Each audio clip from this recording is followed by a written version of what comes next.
নমস্কার, আমার রান্নাঘরে আপনাদের সবাইকে স্বাগত। আমি আজ আপনাদেরকে আলু বেগুন বড়ি দিয়ে রুই মাছের পাতলা ঝোল করে দেখাবো। এই রান্নাটা শুরু করার আগে যারা যারা আমার চ্যানেলটাকে সাবস্ক্রাইব করেছেন আমি তাদেরকে আরও একবার ধন্যবাদ জানাচ্ছি।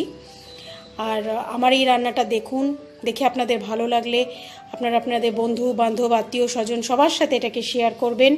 আর যারা আমার চ্যানেলটাকে এখনও সাবস্ক্রাইব করেননি তাদেরকে অনুরোধ, আমার চ্যানেলটা সাবস্ক্রাইব করে নিন। আর নতুন নতুন রান্নার আপডেট পেতে বেল আইকনটা টিপতে ভুলবেন না। তো চলুন দেখে নিই রুই মাছ করতে আমাদের কি কি লাগছে। আলু বেগুন বড়ি দিয়ে রুই মাছ করতে তাহলে আমাদের লাগছে, এখানে আমি 4 পিস রুই মাছ নিয়েছি, নুন হলুদ দিয়ে মাখিয়ে। বিউলির ডালের বড়ি নিয়েছি, জিরে তেজপাতা, পরিমাণ মতো হলুদ, পরিমাণ মতো নুন।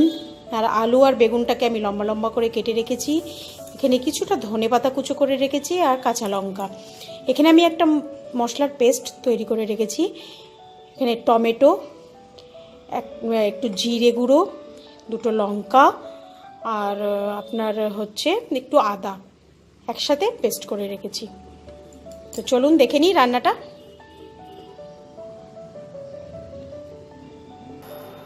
কড়াইটা ভালো করে গরম করে নিয়ে আমি এর মধ্যে সর্ষের তেল দিয়ে দেবো।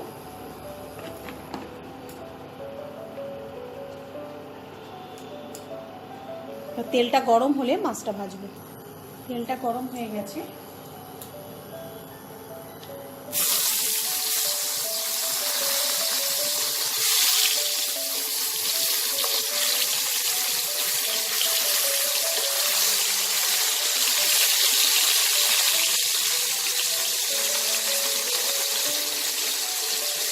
মাছটা একটু ভাজা হলে আমি উল্টে দেবো। মাছটা আমার 2 পিঠই ভাজা হয়ে গেছে, আমি তুলে নেব।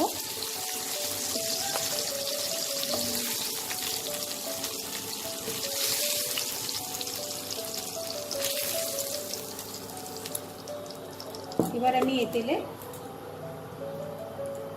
বেগুনটা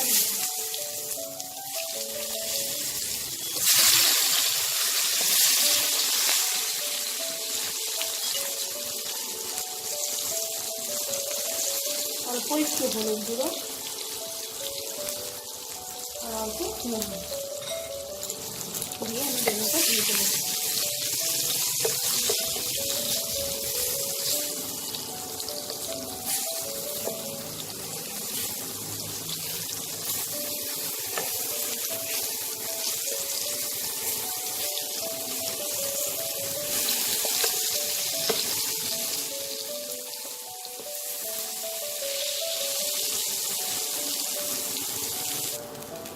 বেগুনটা ভাজা হয়ে গেছে, বেগুনটাও তুলে নেব।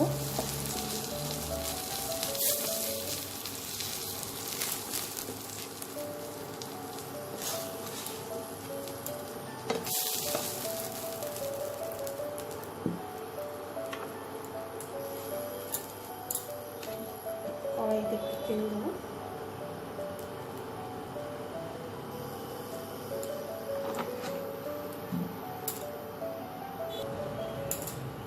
তেলটা গরম হয়ে গেছে, আমি বড়িটা ভেজে নেব।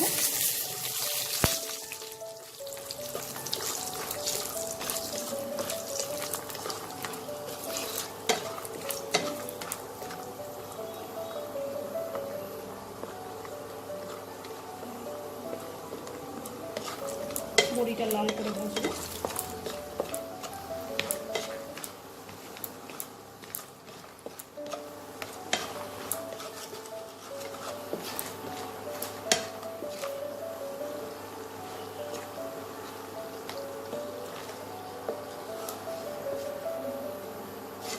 বড়িটা তুলে নেব।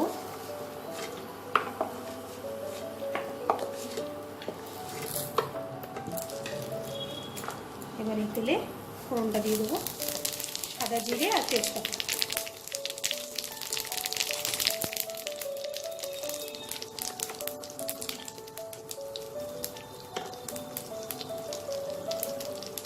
জিরেটা ভাজা হয়েছে, এবার আমি আলুটা দেবো।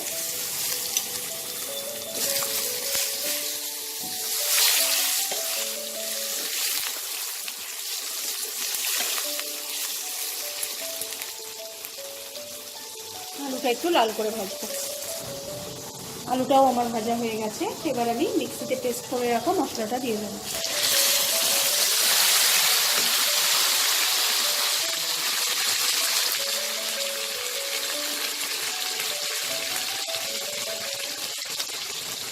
নুন পরিমাণ মতো,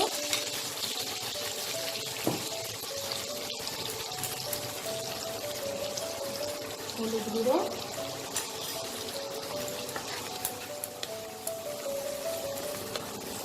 মশলাটাকে আমি খুব ভালো করে কষাবো।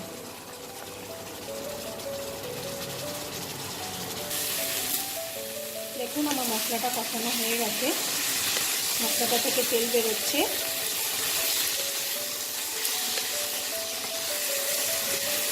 এখন আমি ভাজা বেগুনগুলো দিয়ে দেবো।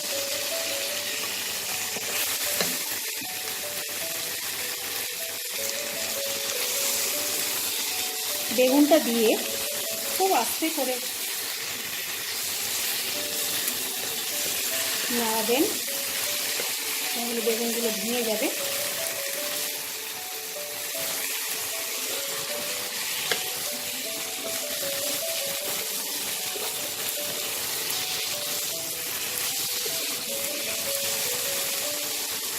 এবার আমি জলটা দিয়ে দেবো।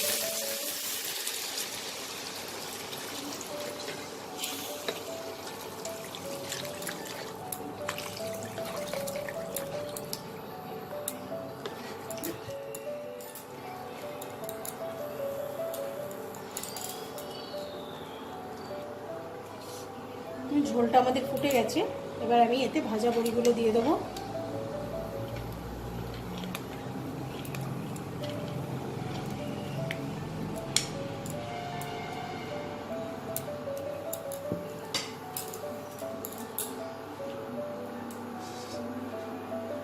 এবার এটাকে মিডিয়াম ফ্লেমে 10 মিনিট কুক করব। 10 মিনিট পর আমি ঢাকাটা খুলব, দেখি আমাদের আলুটা সেদ্ধ হয়েছে কিনা। হ্যাঁ, আলুটা আমাদের সেদ্ধ হয়ে গেছে। এবার আমি ভাজা মাছগুলো দিয়ে দেবো।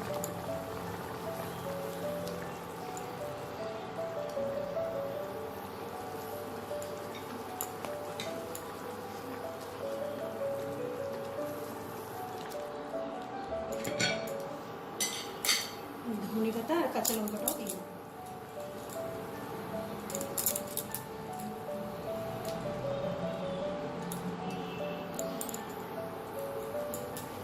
আবার আমি এটা আরও 5 মিনিটের জন্য ঢেকে কুক করব, তারপর নামিয়ে নেব। তৈরি হয়ে গেছে আমাদের রুই মাছের ঝোল, আলু বেগুন বড়ি দিয়ে ঝোল। তো আপনারা আমার এই রান্নাটা দেখে বানাবেন, বানিয়ে কমেন্ট করে জানাবেন কেমন হয়েছে। নমস্কার।